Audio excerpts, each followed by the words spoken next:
All right, Jason, Matthew, welcome to the show, episode 219. How you guys doing? What's up? Doing good. I'm excited to be here. Thanks for having us.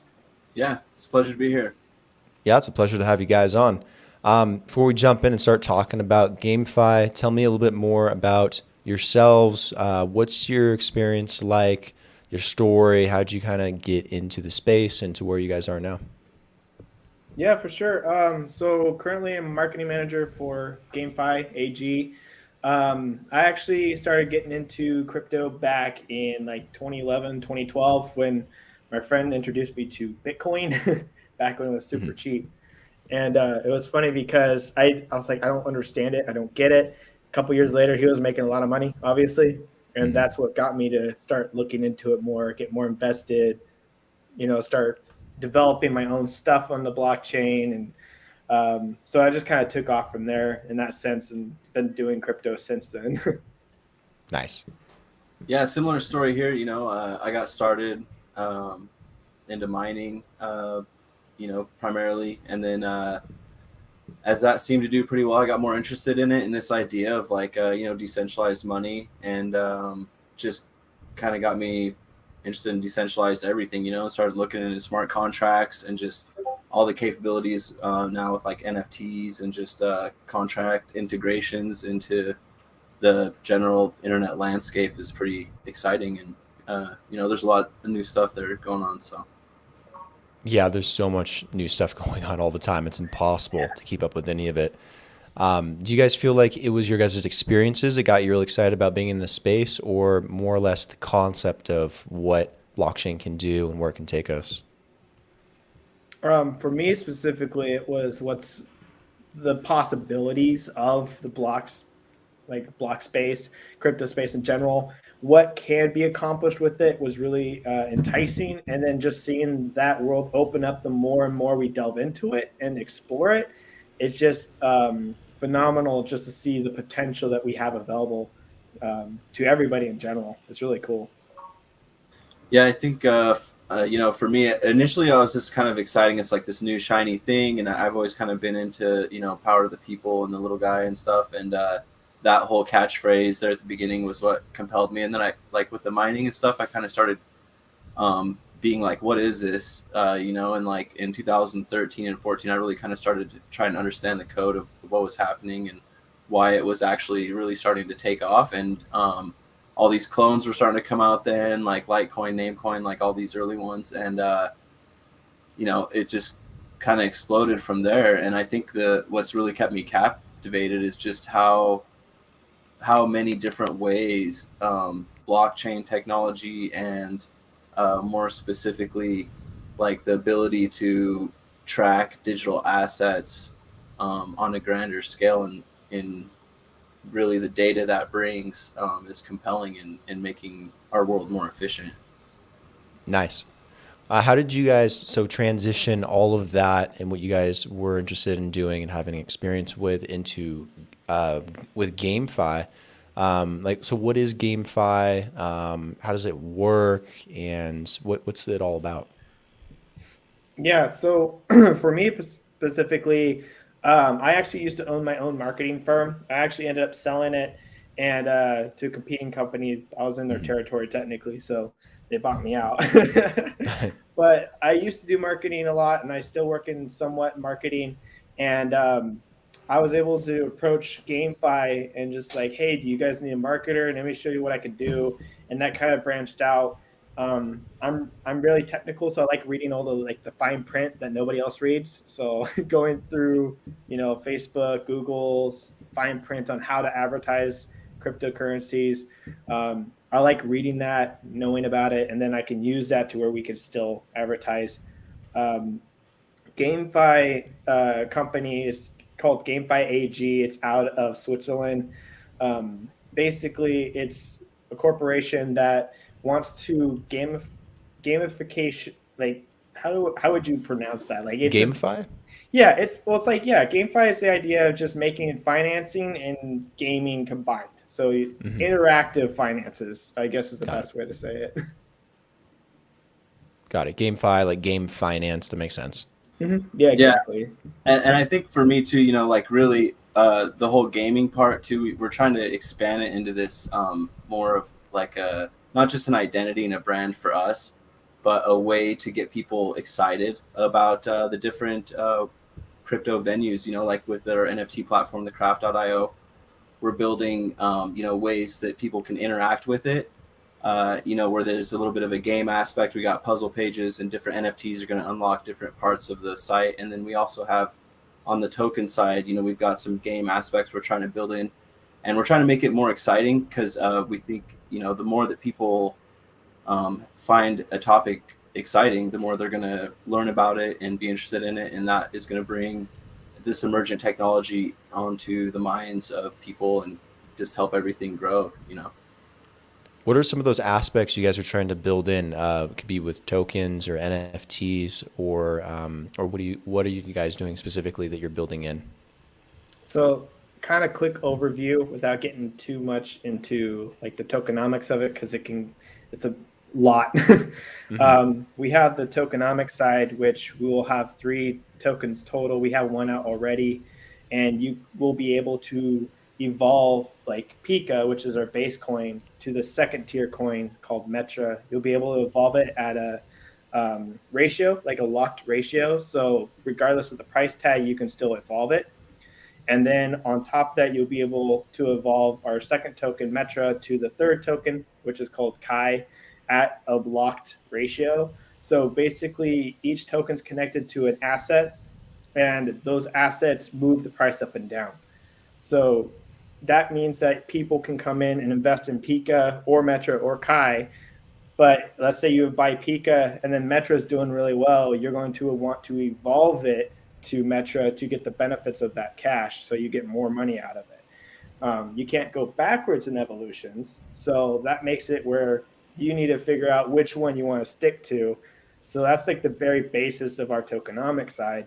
Obviously, like what Matt was saying, we have our craft.io NFT marketplace, which incorporates gaming too as well. We have our Cyber Fighters blockchain game coming out, which is going to be play to earn, which is with these really cool guys behind me. And we'll also have a trading card game, NFT trading card game that's coming out in the future as well, called Elders of Kai, which will be connected to the Kai token as well. So lots of different pieces moving around, but it creates a huge ecosystem of interactive finance. Yeah, tell me a little bit more about the Pika and Metra token or tokens. Are they solely for investing in, being attached to assets and items and stuff like that, or do they have other use cases within the GameFi ecosystem, or what's their general purpose? So for Pika right off the bat, the craft.io, that NFT marketplace, anytime there's purchases on it, any NFTs, they pay the artist in Pika. So it's like an auto conversion feature. So people will get Pika from the craft.io. Metro is going to be heavily connected to our asset, the blockchain game called Cyber Fighters, like I said earlier. So Mhm. most of that cryptocurrency is going to be based with Metro. So they're going to have their individual assets that are primarily connected to them, so that they are going to be use case, like on top of the evolution rates and stuff like that, to bring more use case, and also staking for each token. So there's even more use case. So plenty of different things that you can get into based on your want to get interactive with the tokens and with our ecosystem. Got it. Yeah. So basically, the rewards from the game are going to be played out in Pika, and there's going to be mechanisms in the game where they can burn Metra to earn carrots, which are the in-game rewards, a little bit faster.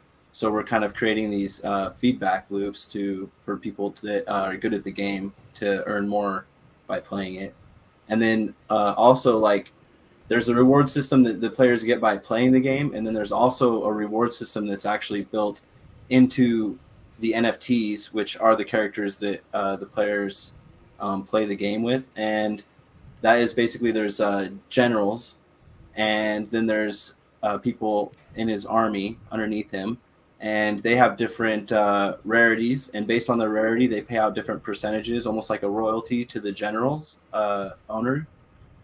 and it's just kind of an interesting way that we're trying to build just an ecosystem that makes it so you can play the game how you want to play. You know, you can spend a lot of time grinding, taking out doges and shibas and stuff all day, or you can kind of try and create some incentives by owning a general and then getting people to fight for you by creating rewards based on your top fighters and things like this, airdrops. So Tell me more about this play to earn concept. What makes that possible with blockchain and gaming? So we have these NFTs, it's Cyber Rogues and Galactic Mice. Galactic Mice is going to be on BSV, so Bitcoin SV. Cyber Rogues is going to be multi-chain, so that's going to be available. The cool thing is by owning one of these two, it unlocks it, and you get a percentage based on the rarity of that NFT with the different stuff of the NFT. So it just unlocks that play to earn, and the more hours you put into it, the more you get the carrots, like he was saying, and then those carrots you can cash out kind of thing. So that's how the ecosystem kind of plays itself around, is that you buy the NFTs and then you have this play to earn aspect of the game. Yeah, and the rewards pool also is there's different avenues of income going into that. So basically, it's not as simple as we just have this stack of cash and the players are going to earn that. Obviously, there's a dynamic there between the amount of players that are playing the game, the amount of people that are evolving their tokens, because some channels, some of that Pika, when they evolve, goes back into the reward system for the players that are playing the game when they cash out their carrots. So that way it's more of like a balanced, we're trying to make like a balanced system that'll be long lasting and doesn't quite have like some of the other barriers to entry and problems that some of the previous blockchain games have had. So it's interesting. There's a lot of different projects people have started. Some of them made it to selling their NFTs and then kind of disappeared, and we're sticking in it for the long fight. We've got we're already releasing some of the cards and stuff for the trading card game, and we've been having a demo coming out really soon for the whitelist, people on our whitelist for the Cyber Fighters game. So some of the devs have been kind of playing at it, and it's looks like it's going to be pretty exciting. So. Yeah, tell me more about the trading card game. That sounds pretty cool. I've always been like a fan of like Pokemon and Yu-Gi-Oh. How does this work with blockchain, and what's the game kind of going to be like? So I know, give you an idea, the trading card game was always been one of our ultimate goals in our community. Everybody knows that we talk about this. It's going to be called Elders of Kai. We're already releasing a lot of the trading card games. You can actually go on to our Twitter, just twitter.com/Elders of Kai, super easy. And you can see the trading card games are coming out. It's going to be very competitive. It is NFTs, so that way we can keep track of rarities, stuff like that. Makes it a little bit more easy to interact with the blockchain with those cards. But yeah, a lot of the people that are working on the trading card game itself, we've all been the same place. We love the Pokemon, Yu-Gi-Oh, any of those major trading card games. We're all involved in them. So it's putting a whole bunch of nerds on this big project and saying, get to it, and then kind of see how we come out with it. Yeah, I think also the most exciting part about it, especially with the blockchain game, is this whole world's becoming more digital.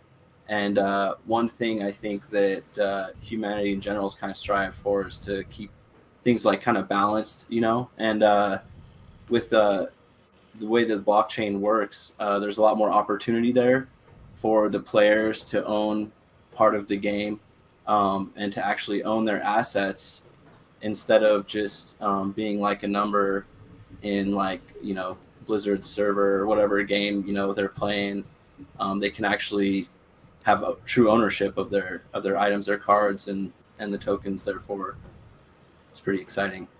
Yeah, that is pretty cool. I haven't really thought about that concept before. Do you think that might be the future where gaming goes, where players will actually own, a piece of the game or a share in the game. Maybe the more they play, maybe that being part of the monetization or play to pay aspect, or play to earn, excuse me. Do you think that's something that might be implemented more broadly?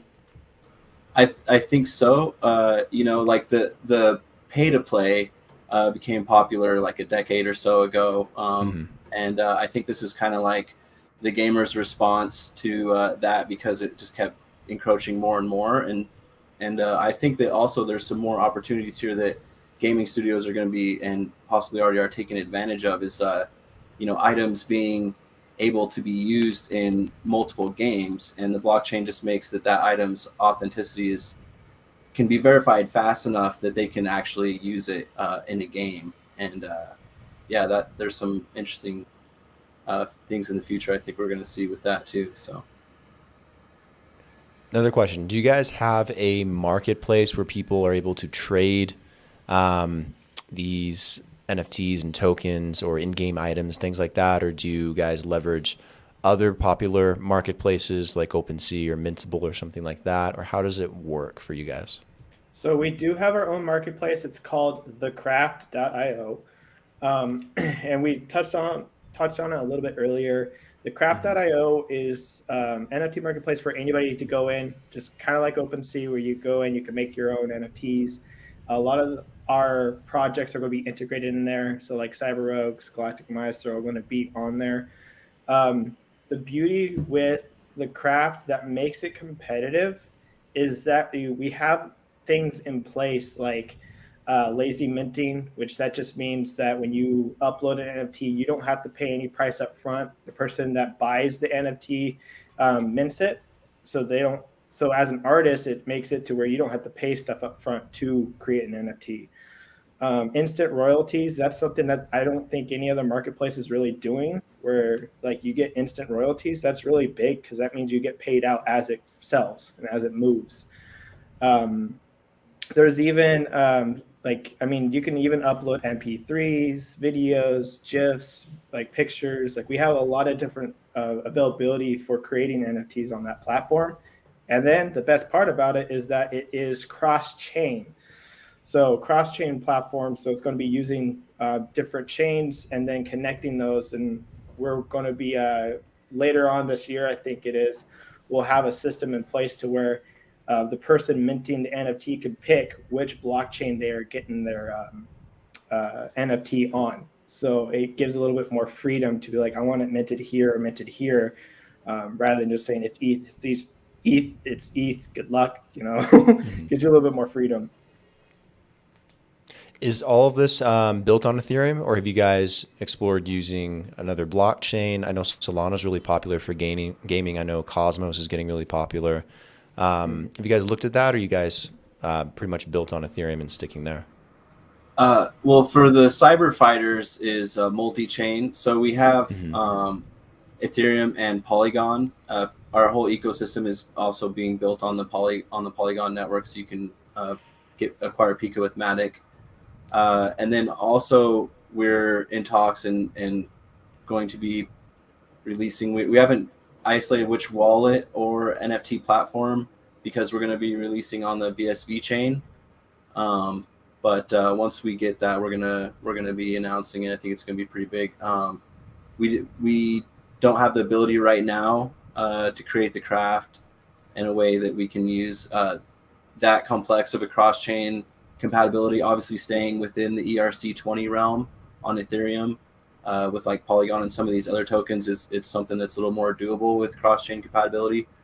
I think the craft too. It's important to mention. Our focus is gaming and artists and high art, and this is actually an art piece, GameFi original behind me here that we have on the craft. And we have the Craft University, which is something that we thought was important because there's a lot of newcomers in this space. And that's something that we're going to be expanding and growing, and along with crypto as it expands and grows as well. So, yeah, I was going to say you guys' backgrounds are fantastic. They look like really good gamer backgrounds. I need to get one of those. Right? I love his. Like for people listening, it's like a dark blue wolf, like cyborg wolf thing. It's really Hmm. cool. I love that one. Yeah, that one's pretty cool. I like the design. I like the colors too. It really pops. Hmm. Yeah. If you ever get the chance, just if you go to the craft, like there's a GameFi original section. There's a whole Hmm. bunch like that, and I love our GameFi originals. They're so cool NFTs. I love the artists that we have. Some of the best in my opinion. I just love their stuff. Where can people go to check that stuff out? Is it just on the website, or they have to go to a special place? No, it's just thecraft.io, Okay. and that's the website link, and you'll see everything on the main page. It's really easy to use. Even the Craft University is on the main page there, and that is free to use. It just has videos to teach you about NFTs, creating NFTs, all that good stuff. Yeah, yeah, we have the GameFi originals are cool because we want to promote art. We think art's really important in culture, and digital art is kind of going through this big boom right now with NFTs. But we also realize that there's only so much that brings to the table for the average person that isn't necessarily into art and stuff. And I think that's where we're trying to bring in a lot more utility with the craft and some of the other projects we're bringing on. We're right now collaborating with Brauhaus to release like a Zodiac NFT collection. And by owning one of the Zodiacs, you'll be able to, on the profile page, put in your birthday. So Hmm. we can maybe get some special airdrops going for people on their birthdays. And then also, it'll unlock a Zodiac page where you can get your weekly Zodiac. And there'll be some other bonuses for people that collect all 12 Zodiac NFTs. And it's just one of the ways that we're kind of trying to show people how easy it is to have NFTs do a lot more than look awesome, which is great too. I love art. I have an art degree, so Hmm. um, but I like to see some real utility out of this technology. Yeah, just touch on that. Here's an interesting question, just off the top of my head. Has anyone, or have you seen anyone try to create NFTs for like in-game art or something like that, that maybe they could brainstorm, like if they're an artist, and maybe try and sell that to a developer or a bigger game company? It seems like a kind of an interesting angle when you think about it, combining art and gaming and NFTs. Maybe there's something there. Yeah, I think I've seen some similar things I know done with like music and video productions, not blockchain related, but if someone hasn't done it, yeah, I think it's something that should be definitely looked into. Yeah, that'd be kind of interesting. One more question, then we'll kind of start wrapping things up. Tell me what your guys' roadmap looks like. I know you guys touched on a few different things, but what's the most important stuff that you have coming out? What do you want people to be aware of and keep an eye on? Um, yeah, something along those lines. What's popular that you guys want to kind of put out there? I would say right off the bat, obviously the Cyber Fighters game is the next thing coming out. Also, our second token called Metra, that's also coming out because that interacts with the game. Um, we have whitelisting available for the Cyber Rogues and Galactic Mice NFT collection, and that whitelist is filling up. It's really easy to get whitelisted. Honestly, we have a Discord server. You go into the Discord, you invite 5 people, and you talk on there, and you get level 5. You're whitelisted. So just interacting and inviting people to the group is going to get you whitelisted. So you have that opportunity to buy one of these before anybody else. And on top of that, there's raffles going on and stuff like that with our Discord page as well. So going to Discord really interacts with the gaming side of everything, making sure our server's up and running. It has live music, stuff like that. We're very interactive because I believe 2022 is very much so going to be like the year of interactive crypto. Like I want to interact with it, I want to play with it, I want to earn it, and I think that's going to be really huge this year. Yeah, yeah. I think the thing I'm looking forward most to is obviously the Metro. We got that coming out really soon. That's our second big token, and then the use case behind that, cyber fighters, as long as some utility. We got liquidity provision contracts coming out and staking contracts coming out, just like we have for Pika. They'll be available for Metra as well, and I think it's just going to be galactic mice, and the BSV chain edition is going to be our next big thing that's going to be after Metra and right before Cyber Fighters comes out. So yeah. How can people join the Discord if they want to be involved in the community? So the Discord, it's really easy. It's discord.gg/cybermice. Okay. And you go there and then you read the rules and you're good. And you're in. And you can start asking questions, etc. We're always there. Yeah, and also PikaCrypto.com too is kind of one of our bigger sites too, where we have a lot of links going to the craft, in the Cyber Rogues, Galactic Mice, and the staking and stuff's all there too. So yeah, send me over some of those links. I'll be sure to put them in the show notes for the episodes. People can easily access them and go directly to it, so they don't have to try and go find them on their own. Yeah, for sure. Yeah, anyways, Jason, Matthew, thank you guys for taking time to come on the show, really talk about GameFi, what you guys are doing in terms of blockchain and gaming and NFTs with Pika and Metra, how you guys kind of see this evolving, and all the cool stuff that you have coming out. It's a really cool project. I used to really love gaming, so it kind of makes me want to dive back into it. There's so much with blockchain and gaming that's exciting, especially the earn to play aspect. Makes me want to kind of jump back into it at some point. So thanks guys for sharing. Really appreciate it. Yeah, I just wanted to add in, because what you just said, it makes sense. Like, can you imagine like Apex Legends coming out or something, and they're like, hey, Right. The more you play, the more you earn. It's just a matter of time before everybody's starting to earn just because they're playing. So yeah, I'm right there with you. Yeah, it's got to happen at some point, whether it's Apex or any of those other online games that are super popular, or even like the OG ones. Like, what if they have another Halo game come out and they add some aspect of this in, or another Call of Duty comes out and they add in some aspect? I imagine it's going to go that direction at some point. It has to. Yeah, or RuneScape even that one should be easy to make a blockchain game. Totally. Perfect. Guys, thank you guys for coming on. Really appreciate it. For the listeners, be sure to go check out GameFi, go check out Jason, go check out Matthew, like and subscribe, and we'll see you all later. Jason, Matthew, talk to you guys soon. Happy to have you on in the future as well. Great. Thank you. All right. Ciao.